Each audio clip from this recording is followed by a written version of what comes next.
My name is Michael Dalton, and I'm the grandson of Commander Frank Dalton, the man who led Phoenix Flight into Antarctic fog and came back with 2 hours missing from his life. I'm recording this from a motel outside Norfolk because yesterday I opened my grandfather's safety deposit box and found something that will get me killed. Inside were photographs that shouldn't exist, radio frequencies marked "Never tune to these," and a journal that explains why 2,000 men never return from what the Navy still calls a routine polar expedition. They found my house this morning, the same men in gray suits who've been visiting Operation Highjump families for decades, making sure we stay quiet. But I managed to grab Grandpa Frank's files first. Now, I have 6 hours before they track this location, just enough time to tell you what really happened when Rear Admiral Chester Whitmore led 13 warships to Antarctica in 1946. You think you know the story. Task force went south, bad weather, equipment failures, 68 men lost to harsh polar conditions. Lies, every word. My grandfather flew Corsairs over Okinawa, 37 confirmed kills, the man feared nothing. But after Antarctica, he never flew above 10,000 feet, never entered fog, and every December 21st, the anniversary of when his brother Eddie vanished with the USS Brownson, he'd lock himself in his study and drink until the voices stopped. The voices that sang in harmonics human throats can't produce. I found the classified appendix to Highjump's final report, the real one, the one that mentions how the Brownson didn't sink, it folded. 312 men aboard a destroyer that collapsed into impossible geometric patterns while Frank watched from the Philippine Sea's deck. The official record says catastrophic structural failure, but you can't have structural failure that turns a warship into origami. Here's what they don't want you to know. We weren't the first to find what's buried in Antarctica. The Germans got there in 1939. Operation Highjump intercepted their radio transmissions 3 days after leaving Norfolk. Not old recordings, active communications from New Schwabenland Station, using encryption protocols from U-boats we'd confirmed destroyed. My grandfather's journal describes what Phoenix Flight encountered on December 21st. 4 Corsairs entered a fog bank at 08:15. Only Frank's plane emerged at 08:15, the same time they entered, but his fuel was gone. His aircraft showed months of corrosion, and 2 hours had vanished from existence. The gun cameras were running the entire time. What they captured made Admiral Whitmore order all patrol flights suspended. Structures, massive, angular constructions floating in the fog, architecture that violated basic physics. Surfaces that curved through dimensions the human eye can't process, and between these impossible buildings, things that moved with purpose, things that noticed the cameras watching them. Pete Novak, the radioman who decoded the German signals, went insane 3 months after returning home, but not before he transcribed what New Schwabenland Station was broadcasting. A warning. The Germans hadn't built a secret base. They'd found something ancient and were desperately trying to contain it. For 7 years, they'd been manning something called Die Glocke, the bell, a device that wasn't keeping the old ones out, it was translating them into our reality. Chief Hutchinson's son sent me his father's notes last month. Duke had been the one to destroy New Schwabenland Station, overloading their generators in a desperate attempt to stop what was waking up. The explosion left a perfect spherical crater a mile wide. Matter simply deleted from existence, but the old ones had more than one bell, and as Task Force 68 fled north, the ice itself came alive. Bernie Kaminsky, who maintained my grandfather's Corsair, left behind a single photograph. It shows ice formations moving against the wind, each carrying structures that glowed with bioluminescent light. In the background, sailors walk calmly toward the rails of their ships, preparing to step overboard. Their eyes reflect the same alien light. They're singing. The song never stopped. My grandfather heard it for 30 years, his brother Eddie's voice, calling from dimensions where human consciousness becomes raw material for things that predate our entire evolutionary branch. Every high jump veteran heard it. Most drank themselves to death or ended up in psychiatric wards diagnosed with polar psychosis. But here's the classified truth that will get me disappeared. Operation Highjump didn't fail, it succeeded in its real mission, confirming that humanity's position on Earth is temporary. We're not the first intelligent species here. We won't be the last. We're just the current infestation, building our cities in the ruins of civilizations, the old ones cleaned away when the stars aligned correctly. The Pentagon knows. They've always known. That's why Antarctic travel is restricted, why satellite imagery gets edited, why research stations that report anomalies suffer mysterious equipment failures. They're not protecting us from the truth. They're protecting the truth from us. Because if humanity knew what was sleeping beneath 2 miles of ice, what's been sleeping since before our ancestors came down from the trees, civilization would collapse overnight.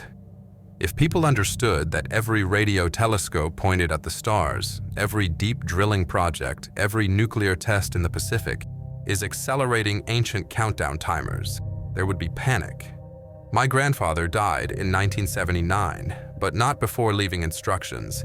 Monitor the forbidden frequencies, watch for the patterns, and when the signs become undeniable, tell the world what Operation Highjump really found. Because the old ones aren't gone.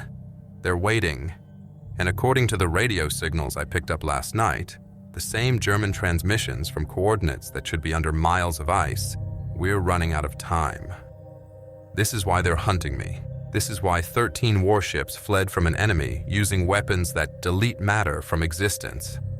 And this is why my Uncle Eddie still sings with 2,000 voices, calling from the space between spaces, warning us that our time as Earth's dominant species is almost over.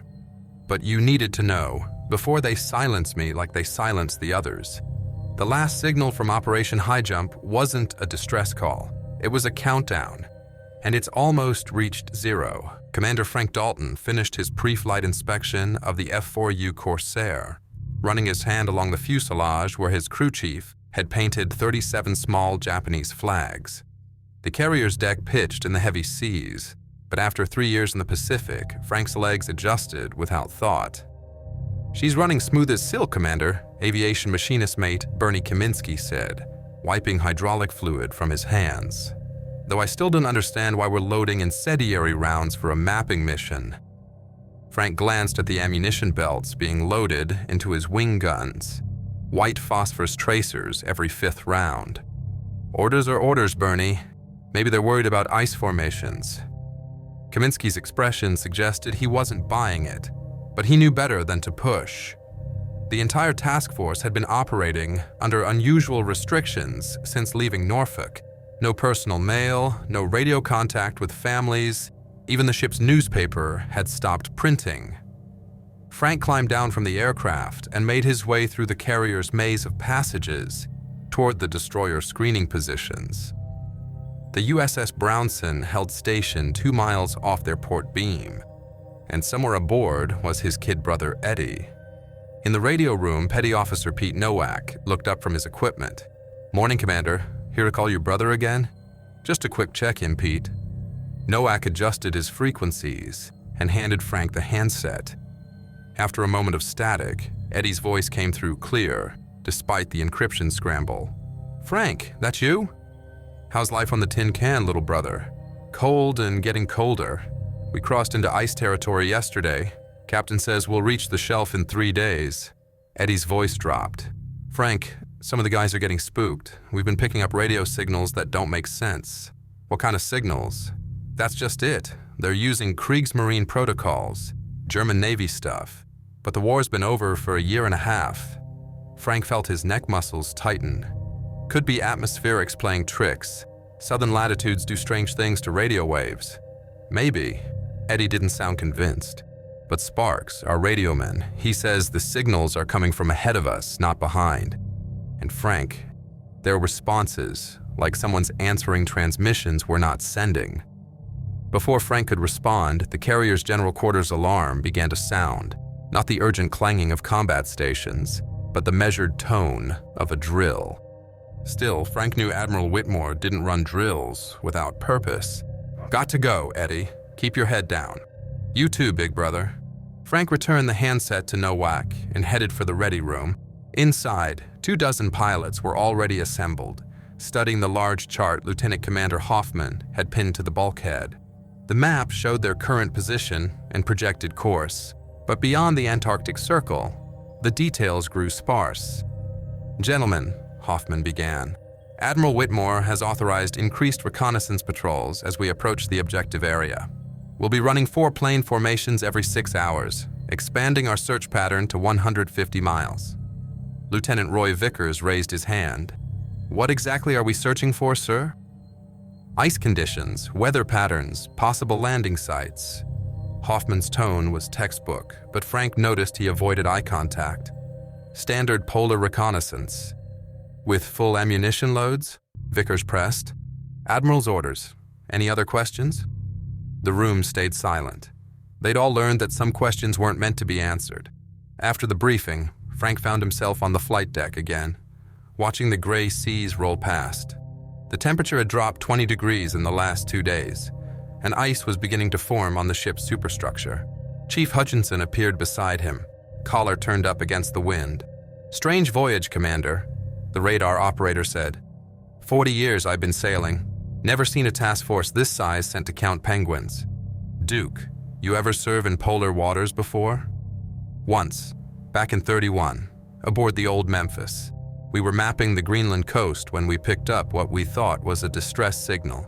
Turned out to be an echo of our own transmissions, bouncing off the ice shelf. But for 3 days we could have sworn someone was calling for help." Hutchinson pulled out his pipe, but didn't light it. "Polar regions play games with your equipment, sometimes with your head too. Eddie says they're picking up German radio traffic." Hutchinson nodded slowly. "Been hearing the same from other ships, started about 30 hours ago. Pattern's all wrong though. It's not random chatter, it's organized. Like they're running operations." That evening, Frank joined the air wing for dinner in the officers' mess. Conversation was subdued, each man lost in private thoughts about what lay ahead. The Philippine Seas captain had posted new orders that morning. All aircraft to maintain combat readiness, all guns to remain loaded at all times, and no one was to venture onto the weather decks alone after dark. "You know what gets me?" Ensign Bergstrom said, pushing his food around his plate. "We've got enough firepower in this task force to level a small country. What are they expecting us to find down there?" "Maybe the Nazis built a secret base," someone suggested. "Underground facilities, submarine pens carved into the ice." "With what resources?" Vickers countered. "Germany was fighting on 3 fronts. They couldn't spare material for Antarctic adventures." Frank remained quiet, remembering the photographs he'd glimpsed during his briefing at Norfolk. Aerial reconnaissance shots showing structures that didn't match any known architecture. Angular buildings that seemed to grow from the ice itself. And in one image, something his mind had refused to process. A vast depression in the ice shelf, perfectly circular, as if something massive had simply lifted away. After dinner, he made his way to the communications center for a final check with Eddie. But when Novak tried to raise the Brownson, all they got was static. "Interference is getting worse," Novak explained. "It's affecting all the destroyers in the screen. Like something's jamming us, but..." He trailed off. "But what?" "The interference is coming from ahead of us, Commander, from the ice shelf. And it's not random, there's a pattern to it. Almost like..." He stopped himself. "Like what, Pete?" "Like a countdown, sir. Whatever's causing this, it's getting stronger the closer we get." Frank left the radio room with a cold weight in his stomach. Outside, the Antarctic night had descended like a black curtain. No stars visible through the cloud cover. No moon, just the fleet's running lights reflected on the increasingly ice-filled water. Tomorrow, they would enter the polar circle. Tomorrow, they would begin to learn why the United States Navy had sent its largest peacetime armada to the bottom of the world. As he headed for his quarters, Frank passed a group of sailors clustered around a porthole, their faces pressed against the glass. He was about to tell them to return to their stations when he saw what had captured their attention. Far off the starboard bow, where there should have been nothing but empty ocean, a light moved beneath the water. Not the bioluminescence of sea life or the reflection of their own ships. This was deeper, stronger, and moving against the current in perfect straight lines. "How long has that been there?" Frank asked. "About an hour, sir," one of the sailors replied. "Started as just a glow. Now it's getting brighter." "And Commander?" It's following us. Frank watched the light trace its impossible path beneath the waves. In 3 days, they would reach the ice shelf. In 3 days, they would begin to understand why some places on Earth were meant to remain unexplored. But first, they had to survive the approach. Frank's Corsair lifted off the Philippine Sea's deck into a gray morning sky. 3 other fighters formed up on his wing as they climbed to patrol altitude. The weather briefing had promised clear conditions, but a wall of fog hung over the southern horizon like a gray curtain. "Phoenix leader to Phoenix flight," Frank radioed. "Maintain visual contact. These clouds look thick." "Phoenix 2, copy," Lieutenant Vickers responded. "Magnetic compass is acting screwy, Commander, showing variations of 20 degrees. "Phoenix 3, same here," another pilot confirmed. "Gyro compass can't find north." Frank checked his own instruments. The magnetic compass spun lazily, unable to settle on a heading. But the gyro compass held steady, which made no sense. If magnetic interference was affecting one, it should affect both. They leveled off at 8,000 feet, beginning their standard search pattern. Below them, the task force spread across 20 miles of ocean, tiny specks on the gray water. The fog bank ahead seemed to pulse, growing denser, then lighter, in a rhythm Frank couldn't identify. "Phoenix leader, this is home plate," the carrier's air controller called. "We're showing you 5 miles south of assigned patrol sector." Frank checked his position. According to his instruments, they were exactly on course. "Home plate. Phoenix leader. Our navigation shows us on track. Please verify." "Phoenix leader. Radar shows. Stand by." "Phoenix leader. Disregard. Radar must be malfunctioning. Continue patrol." The flight pressed south toward the fog bank. As they approached, Frank noticed his engine running rougher. Not enough to cause concern, but the RPMs fluctuated without his input. The temperature gauge showed normal, but frost was forming on his canopy, despite the heated cockpit. "Anyone else getting ice?" he asked. "Negative," Vickers replied. "But I'm seeing something weird. Check your fuel gauge, Commander." Frank glanced down. His tank showed 3/4 full, which was right for 15 minutes of flight time. As he watched, the needle dropped to half, then 1/4, then back to 3/4. "Instruments are going haywire," Phoenix 3 reported. "Altimeter shows us climbing, but visual references were level." They reached the edge of the fog bank. Up close, it didn't look like normal weather. The vapor moved with purpose, rolling and churning in patterns that reminded Frank of something alive. Tentacles of mist reached toward them, then pulled back. "Phoenix flight, maintain formation," Frank ordered. "We'll skirt the edge, continue patrol to the east." But as he began his turn, the fog surged forward. In seconds, they were enveloped. Frank's world became a gray void, with no up, no down, no reference points, except the dim shadows of his wingmen. "Phoenix 2, stay tight," he called. No response. "Phoenix flight, report positions." Static filled his headphones. Not normal interference, this had a quality to it, like whispered words just below comprehension. Frank's skin prickled beneath his flight suit. Then, the fog began to glow. Soft at first, like dawn breaking, but the light came from everywhere at once. No source, no direction. The luminescence pulsed in time with the static in his headphones, and Frank realized with cold certainty that the two were connected.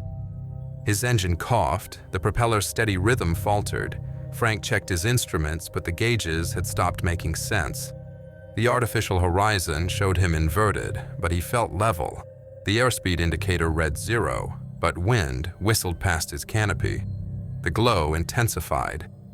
Through the fog, shapes began to form. Not aircraft, not clouds, but geometric patterns that hurt to focus on.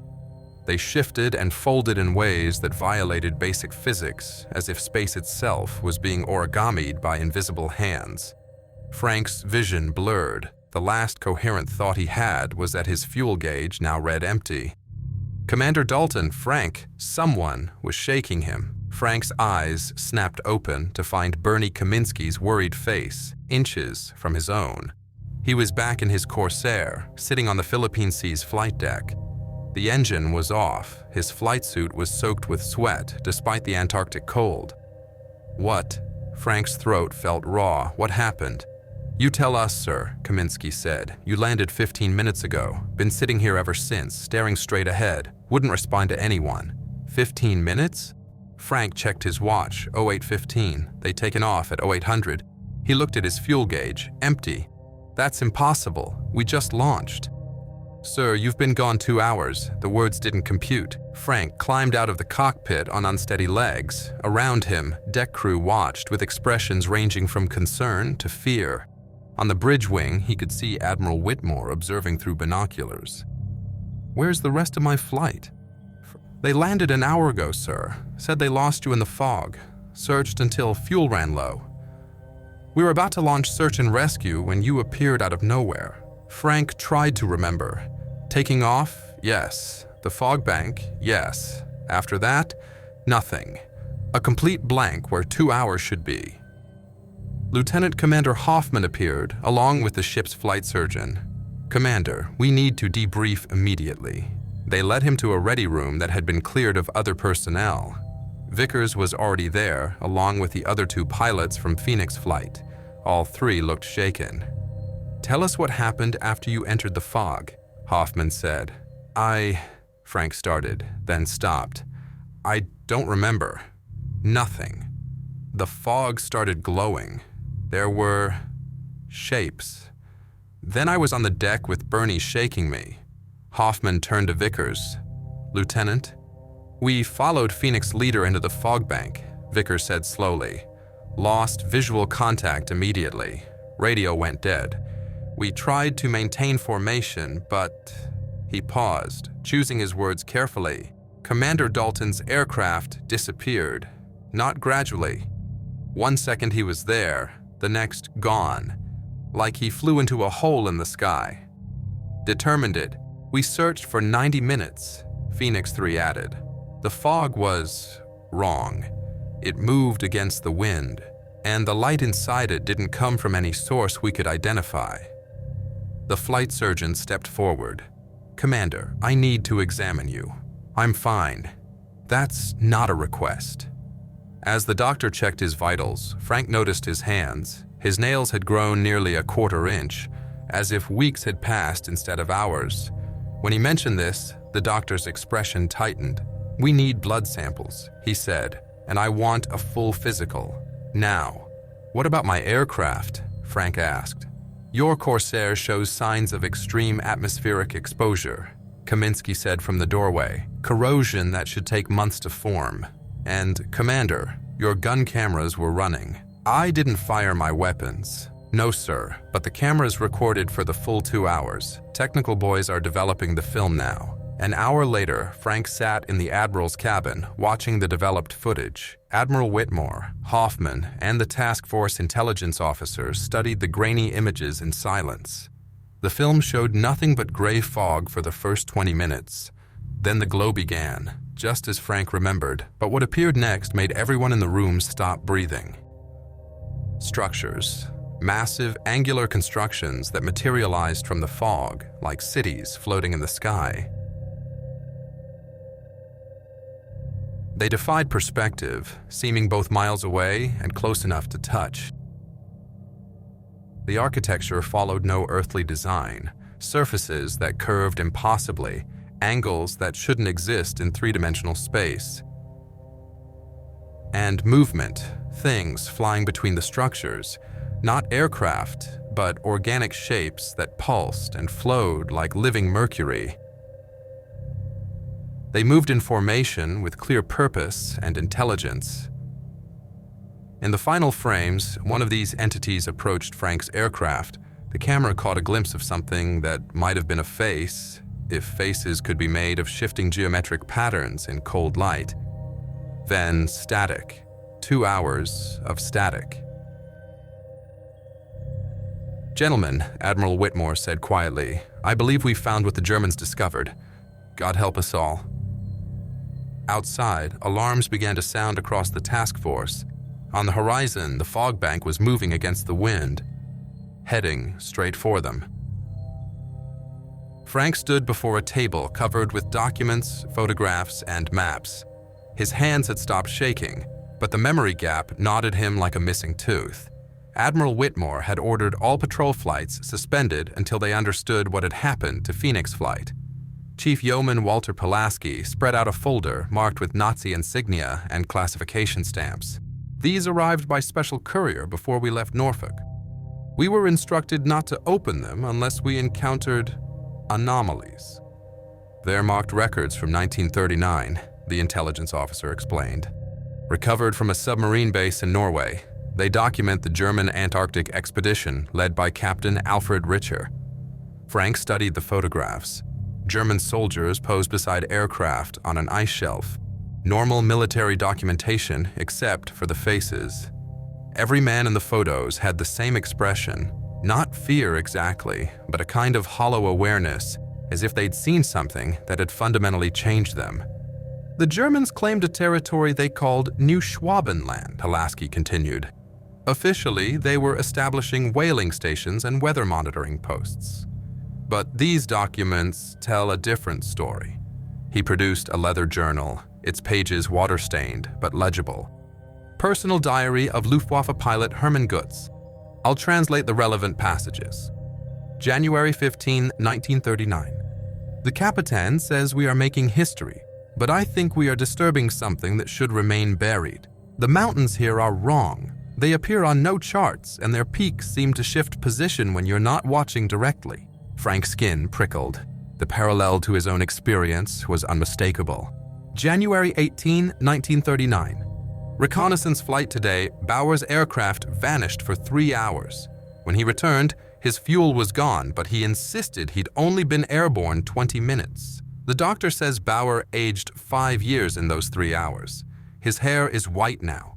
January 22, 1939. We found the ruins today, ancient beyond measure, but the architecture is impossibly advanced. The Capitan believes they predate human civilization. The local Norwegians we hired as guides refuse to go near them. They speak of the old ones who sleep beneath the ice. January 24, 1939. Something is wrong with the ruins. They're not abandoned.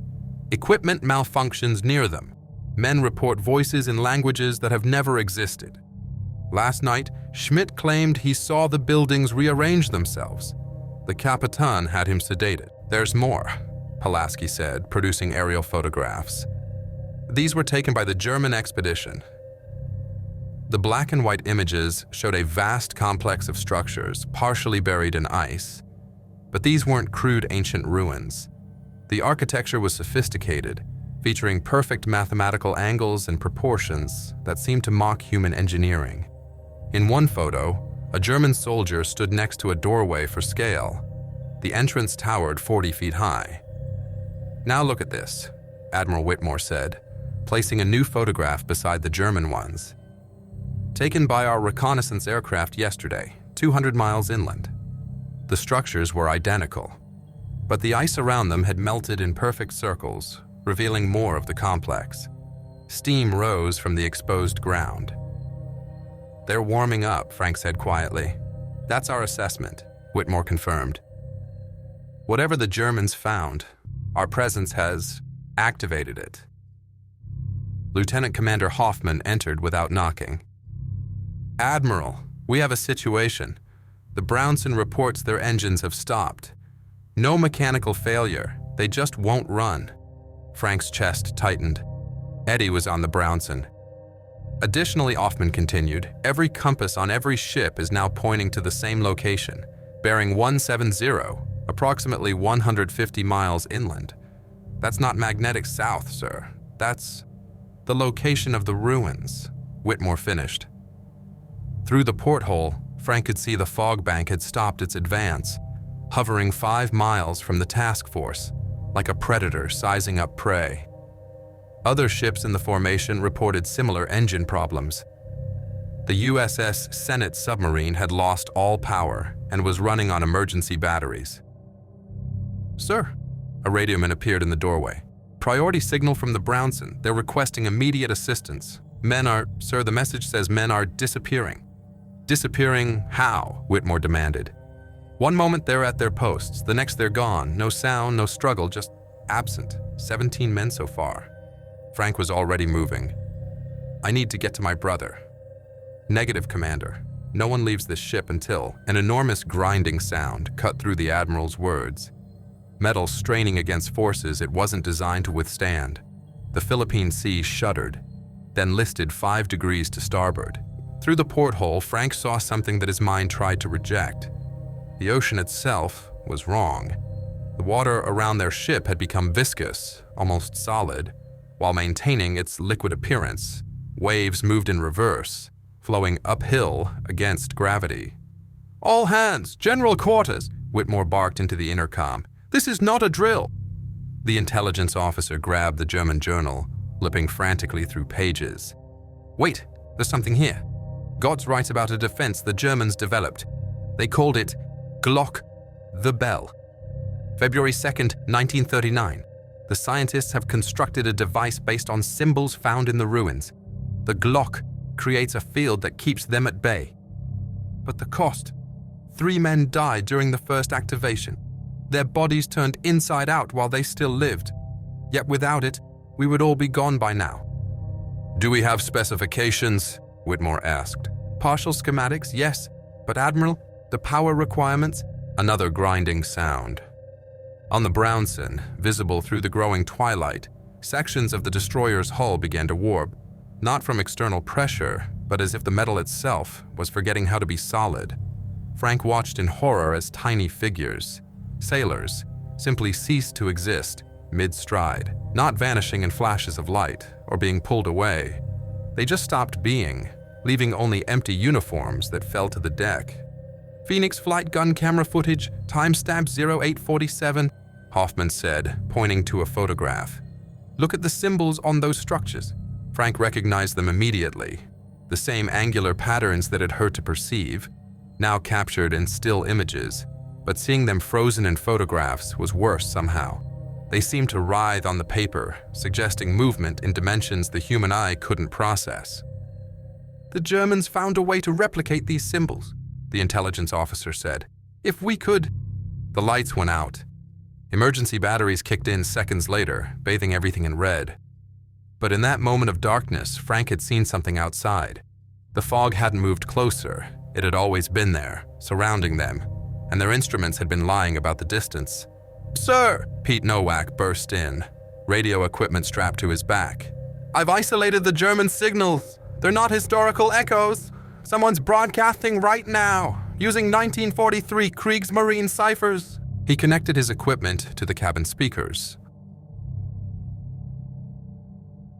Through static came a voice speaking German. Pulaski translated in real time. "Warning. American fleet. Do not approach. The old ones wake. Nosleep station. 7 years we have held them. Failing. Glock damaged. Send help. Send..." The transmission cut to screaming. Not one voice, but dozens, harmonizing in pitches that human throats shouldn't produce. "Nosleep station," Whitmore said slowly. "The Germans didn't abandon their Antarctic base. They've been there all along, holding the line. For 7 years," Frank added, "and now their defenses are failing." Through the porthole, the Brownson's warped hull began to fold, not collapsing, folding, like origami made of steel. Sailors scrambled across the tilting deck. Frank pressed against the glass, searching for Eddie among the chaos. "We need to reach those Germans," Whitmore decided. "If their Bell device works..." "Admiral," the deck officer's voice crackled over the intercom. "Lookouts report structures rising from the ice shelf. Repeat, massive structures breaching through the ice. Sir, they're moving toward us." Frank turned to Whitmore. "Give me a rescue team. Let me get to the Brownson before..." The destroyer's hull completed its impossible fold. Where a 376-foot warship had been, only twisted metal remained, compressed into a shape that hurt to perceive. Of the 300 men aboard, Frank could see none. Eddie. But the nightmare was just beginning. Across the task force, ships reported the same phenomena. Reality itself was becoming negotiable, and humanity was losing the negotiation. All ships, Admiral Whitmore commanded, his voice steady despite what they witnessed. Emergency power to engines. Make for the coordinates of that German transmission. If no Schwabenland station has answers, we need them now. The fleet began to move, struggling against water that behaved like thick oil. Behind them, the folded remains of the Brownson sank into darkness, and ahead, where the ice shelf met the sky, ancient structures continued their slow march toward the sea. Frank gripped the German journal, Guts's final entry staring up at him. They are not aliens, they are not demons. They are the rightful owners returning home, and we are the infestation they've come to clean. The entrance to New Schwabenland Station appeared as a black wound in the ice cliff. No lights, no movement, just an opening carved with Teutonic precision into the frozen wall. Frank led the landing party through knee-deep snow, each step fighting against wind that seemed to push them back with conscious intent. 12 men had volunteered for the mission. Now, as they approached the silent German base, Frank wondered if he'd led them to their deaths.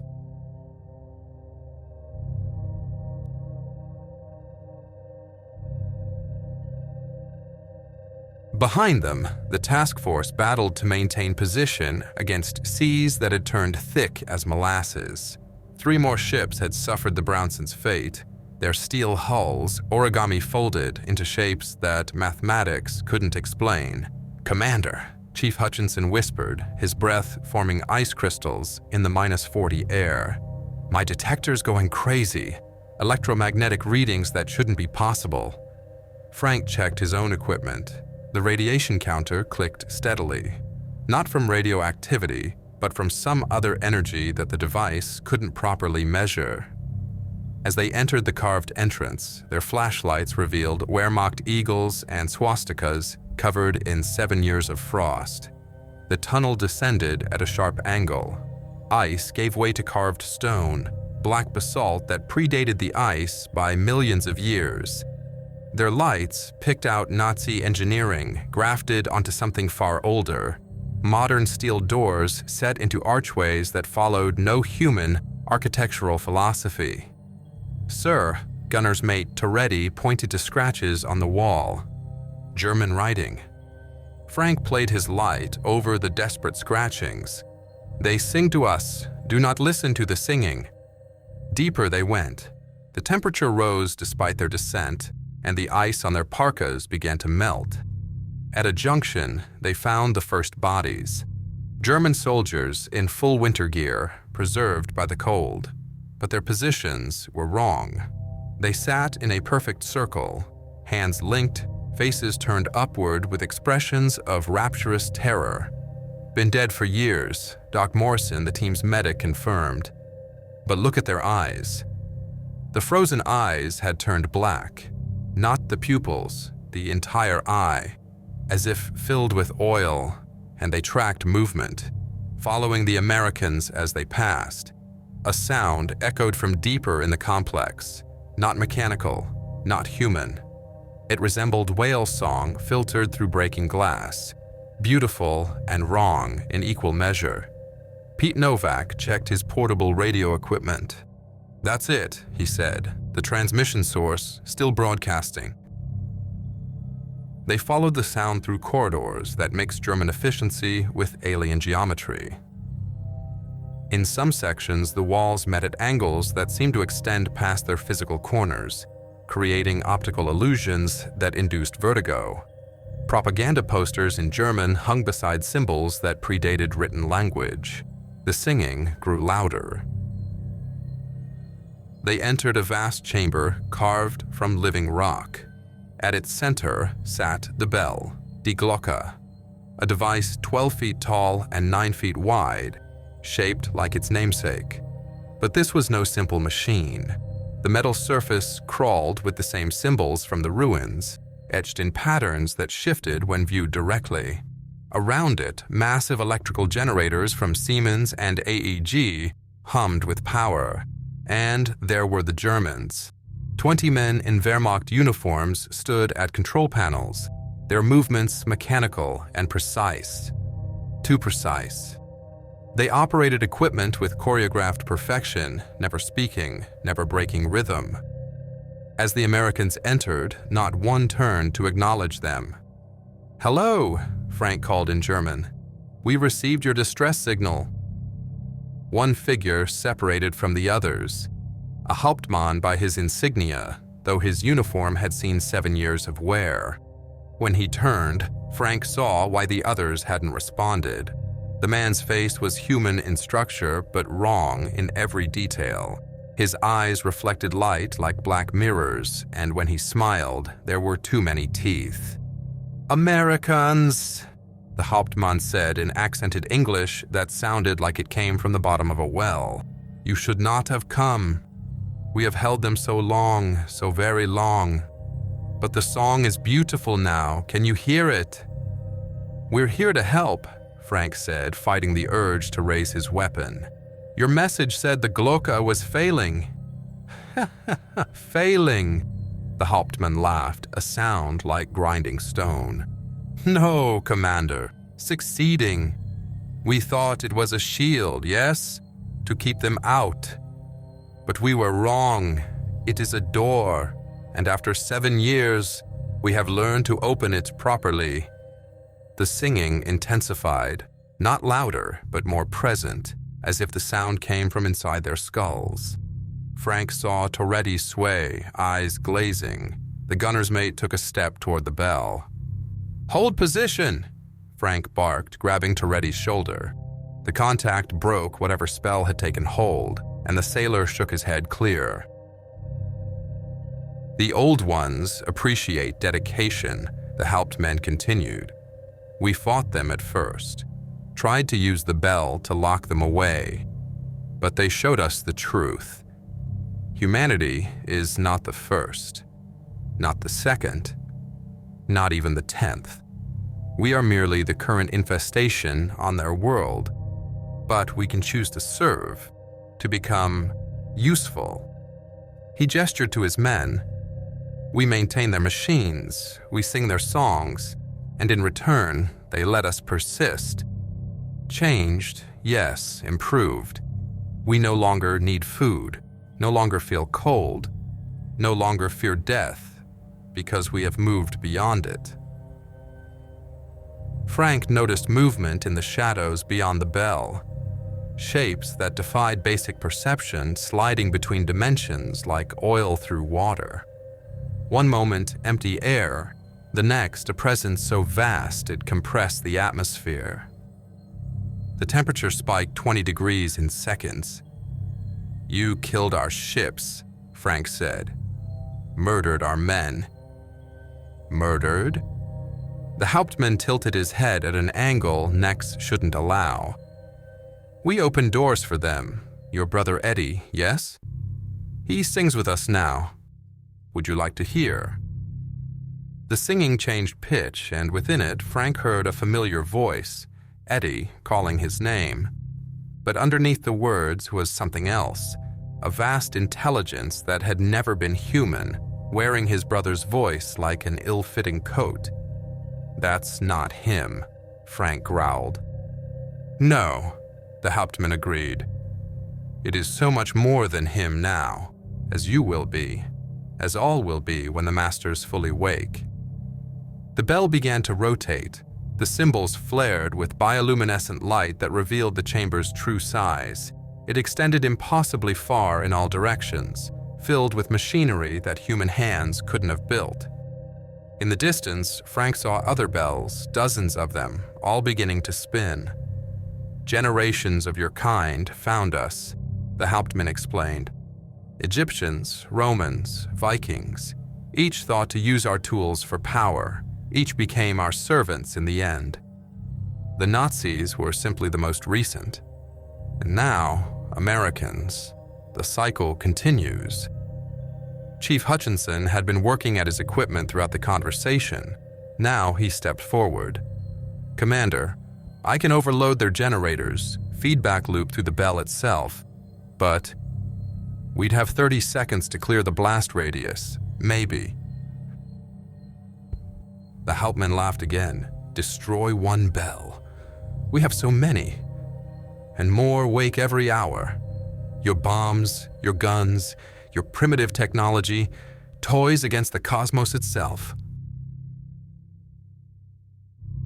But Frank had stopped listening. In the shadows beyond the bell, he saw them clearly now. The old ones. Not creatures of flesh, but living geometry. Beings that existed in more dimensions than human senses could process. When they moved, space rippled. When they spoke, reality listened. One approached the bell, and as it did, Frank understood. The device wasn't keeping them out or letting them in. It was translating them, stepping down their existence into forms that could interact with three-dimensional space. Without it, they couldn't fully manifest. With it, they could reshape the world to their liking. "Duke," Frank said quietly, "do it." Hutchinson moved to the nearest generator. The German operators didn't try to stop him. They simply continued their mechanical tasks, smiling with too many teeth. As the chief worked, Frank heard Eddie's voice again, in the singing, pleading with him to join, to stop fighting, to embrace the beauty of submission. 30 seconds, Hutchinson shouted. The old ones reacted immediately. The chamber's geometry went mad, walls becoming floors, becoming ceilings in a nauseating spiral. The German operators finally broke their pattern, moving toward the Americans with spider-like coordination. "Move! Everyone out!" Frank's team ran for the entrance as reality crumbled behind them. The Hauptmann's voice followed, no longer human, speaking in harmonics that made their teeth ache. "You delay nothing. When the stars align, when the ice melts, when the last seal breaks, we rise. We always rise." They sprinted through corridors that tried to extend infinitely, past frozen Germans whose dead eyes now blazed with alien light. Behind them, the generators screamed in protest as Hutchinson's sabotage took hold. They burst from the station entrance as the mountain convulsed. The explosion, when it came, made no sound.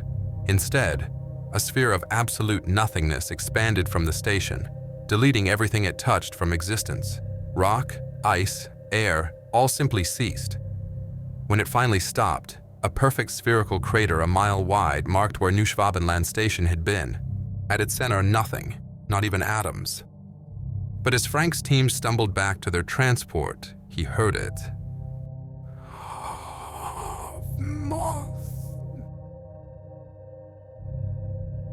The singing continued, softer now, but spreading, from the ice shelf, from the sea, from the sky itself.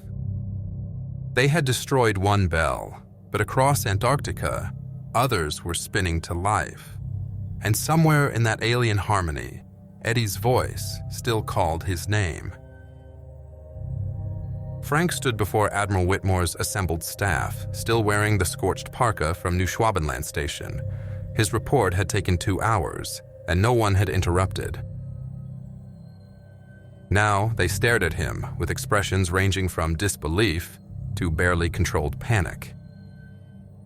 13 ships lost, Whitmore said, finally. Over 2,000 men dead or transformed. And you're telling me we accomplished nothing? We destroyed one installation, Frank replied, but the phenomena are accelerating. Every ship's instruments show massive electromagnetic disturbances across the continent. Whatever the old ones are, they're not stopping. Through the wardroom porthole, the Antarctic coast was visible in the pale dawn light, but the ice shelf had changed. Geometric patterns scarred its surface, perfect circles, triangles, and shapes that hurt to contemplate, carved by forces from below. Lieutenant Commander Hoffman spread reconnaissance photos across the table. These were taken an hour ago. Structures are emerging at 17 different locations. Not ancient ruins, active facilities. They're growing, Admiral, building themselves from the ice up. Radio intercepts indicate we're not alone, Pete Novak added. Soviet vessels are reporting similar encounters in the Weddell Sea. 2 Argentine ships have gone silent near the peninsula, and sir, We're picking up those German transmissions from 3 new locations. More Nazi holdouts? No, sir. The transmission signatures match units listed as destroyed in 1945. Ships that sank. U-boats we confirmed, killed. They're broadcasting current position reports. Frank felt the weight of exhaustion pulling at him, but sleep brought no relief. In his dreams, Eddie's voice called from impossible distances, inviting him to join the song. Each time he closed his eyes, the visions grew clearer. Vast cities beneath the ice, technologies that mocked human achievement, and always the old ones, waiting with patience measured in geological epochs. Recommendations, Whitmore asked. Full withdrawal, Frank said immediately. Signal to fleet to make best speed north. We can't fight this with conventional weapons. And abandon our mission? Our mission was based on faulty intelligence. This isn't about Nazi remnants or territorial claims. We've stumbled into something that predates human civilization. Captain Daniels, who had survived the reality folding that took 3 other destroyers, spoke up. My men are reporting changes. Sailors who stare at the patterns on the ice too long start drawing the same symbols. 3 of them were found this morning, standing at the rail, singing in harmonics human throats can't produce. Medical sedated them, but they keep singing in their sleep. The meeting was interrupted by alarms. General quarters sounded across the carrier as men rushed to battle stations. On the bridge, radar operators reported contacts approaching from the south, but the returns made no sense. Professional but confused, bearing 175 ranged 20 miles and closing, the radar chief announced. Speed, sir, they're moving at 300 knots. Aircraft? Negative surface contacts, but the size readings are impossible. Each return is larger than a battleship. Frank reached the flight deck as the contacts became visible. They weren't ships. They weren't aircraft. They were sections of the ice shelf itself, broken free and moving with purpose across the water. Each fragment carried structures on its surface, not built but grown, architecture that seemed to breathe and pulse with bioluminescent light. And they sang. The sound carried across the water, harmonics that bypassed the ears and resonated in bones. Men closest to the rail began swaying, their eyes reflecting the alien light. All ahead full, Whitmore commanded. Get us away from those things. But the ocean itself fought them. The water thickened further, becoming almost gelatinous. Props churn uselessly against fluid that no longer obeyed physics. The singing grew louder, and Frank watched in horror as sailors began walking calmly toward the rails, preparing to step overboard. Restrain them, officers shouted, but there were too many. The song had found resonance in human minds, and those affected moved with shared purpose toward the sea. Then, cutting through the alien harmony, came a different sound. Explosions. The USS Senate, the submarine that had lost power days ago, surfaced between the fleet and the approaching ice cities. Its crew had rigged their entire torpedo complement to detonate simultaneously. This is Senate, the radio crackled.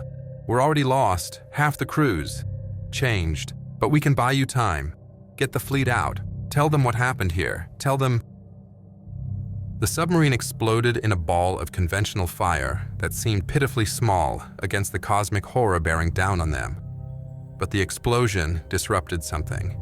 The singing faltered. The water thinned enough for props to bite. All ships, emergency speed north, Whitmore ordered.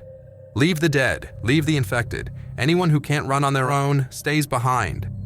It was brutal mathematics, but necessary. As the Philippine Sea's engines roared to life, Frank saw men on other ships making the same terrible choice. Those touched by the song were locked in compartments or left on deck as their shipmates fled north. For 3 days, they ran. The ice cities pursued for the first day, then stopped at some invisible boundary, but the phenomena followed in other ways. Men reported dreams of vast spaces beneath reality, compass spun without purpose, and always, faintly, the singing could be heard. On December 26, 1946, the battered remnants of Operation Highjump crossed the 60th parallel. Of the original 4,700 men, fewer than 2,000 remained. 13 ships rested on the Antarctic seafloor, or existed in states that defied description. Frank found Admiral Whitmore on the bridge, staring south through binoculars. "It's still there," the Admiral said. "Growing, building, waiting." "What do we tell them?" Frank asked. "Command, the President, the world." The truth would cause panic, or worse, it would draw others to investigate, to wake more of them. Whitmore lowered his binoculars. "We report equipment failures, severe weather, tragic losses due to Antarctic conditions, nothing more. And the men? Will be debriefed and sworn to secrecy. Those showing alterations will receive specialized medical care." The euphemism hung heavy in the air. They both knew there was no cure for what the song had done. "What about the patterns?" Frank pressed. "The structures are visible from the air. Satellites, when we have them, we'll see." Calculating. "Then we ensure no one looks too closely. Restrict Antarctic access. International treaties. Scientific cooperation that isn't." Whitmore's voice carried the weight of terrible necessity. "We can't fight them, Commander. We can only delay their full awakening and hope someone someday finds a solution we couldn't." As they sailed north, Frank compiled his official report. It spoke of ice conditions and equipment failures, of brave men lost to the harsh environment. No mention of the old ones, the singing, or Eddie's voice calling from dimensions humanity wasn't meant to perceive. But he kept a private journal, and in it, he wrote the truth. "We found the edge of human reality in Antarctica. Beyond it lies something that views our entire species as a temporary inconvenience. They are patient, they are inevitable, and they are waking. God help whoever faces them when they fully rise." March 15th, 1979, Arlington National Cemetery. Frank Dalton, Rear Admiral, retired, was buried with full military honors. His son found the journal hidden in a safety deposit box, along with photographs that shouldn't exist, and radio frequencies marked, "Never tune to these." The son, an aerospace engineer, understood enough to be terrified, but he also understood his father's final message. Someone had to know. Someone had to prepare. He began reaching out carefully to others, children of Highjump veterans, researchers who asked the wrong questions, people who had noticed the increasing restrictions on Antarctic travel, the satellites that mysteriously failed when passing over certain coordinates, the expeditions that returned with members. Changed. They called themselves the Watchers, and they waited, knowing that somewhere in the infinite dark of space, the stars were slowly sliding into alignments that would herald the final awakening. In Antarctica, the ice continued to melt. Patterns emerged that climate scientists couldn't explain. And deep beneath the shelf, in cities that existed before human eyes evolved to see, patient geometry stirred. The song had never stopped. It had only grown quieter, spreading through frequencies human instruments couldn't detect. But its message remained constant, carried in the dreams of those touched by its harmony. Soon, Frank's grandson now monitors those forbidden frequencies. Every December 26th, on the anniversary of Highjump's retreat, he hears them clearly, thousands of voices that were once human, singing in perfect unity. Among them, growing stronger each year, Great Uncle Eddie's voice. Still calling, still waiting, still promising that the reunion of humanity with its replacements will be beautiful, when the stars are right and the ice can no longer hold the old ones down. The last signal of Operation Highjump was a warning, but warnings only matter if someone listens. The official records of Operation Highjump list 68 men killed in Antarctic operations between December 1946 and February 1947. Weather-related accidents, equipment failures, the hazards of polar exploration. These sanitized reports sit in naval archives, stamped and filed, offering closure to families who deserved the truth, but received necessary lies. The real number approaches 2,000, men who froze instantly when reality bent around them. Sailors who walked calmly into seas that no longer obeyed the laws of physics. Pilots who flew into fog banks and returned aged decades in hours, or never returned at all, their aircraft found years later with cockpits full of geometric ice formations that hurt to perceive. But perhaps the cruelest losses were those who came home changed. Veterans who drew symbols in their sleep that no human culture had ever produced. Men who heard frequencies beyond human perception, who spoke of cities beneath the ice where geometry folded in on itself, who insisted their dead comrades still sang to them in dreams.